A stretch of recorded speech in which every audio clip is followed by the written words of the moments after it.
আসসালামু আলাইকুম রহমতুল্লাহি ওয়া বারাকাতুহু। এসো আরবি শিখি। কিতাব, লেখক উস্তাজ আবু তাহির মেসবাহ। আদ-দারসুল আউয়াল, প্রথম পাঠ। কিতাবুন, একটি বই। কুরসিয়ুন, একটি চেয়ার। বাবুন, একটি দরজা।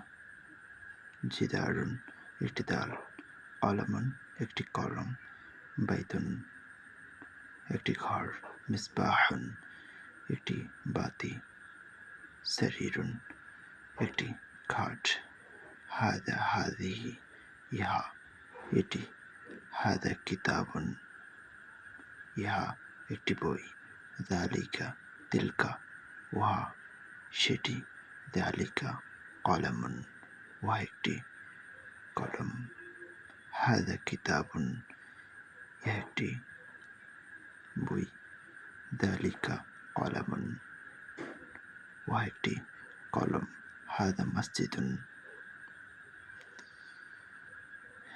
এটি একটি মসজিদ। যালিকা বাইতুন,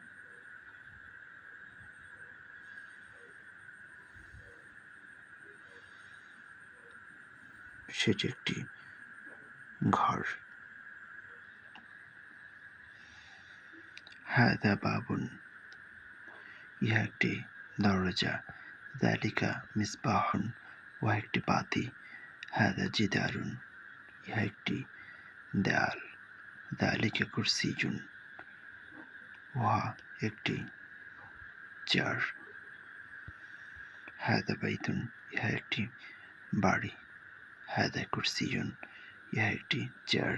যালিকা মসজিদুন, উহা একটি মসজিদ। হাদা সারির, হাদা সারিরুন, ইহা একটি খাট। হাদা জিদারুন, ইহা একটি দেয়াল। যালিকা মিসবাহুন, উহা একটি বাতি। যালিকা সারিরুন, উহা একটি খাট। হাদা বাবুন, ইহা একটি দরজা। যালিকা জিদারুন, উহা একটি দেয়াল। হাদা নিকটবর্তীর জন্য, যালিকা দূরবর্তীর জন্য ব্যবহার হয়ে থাকে।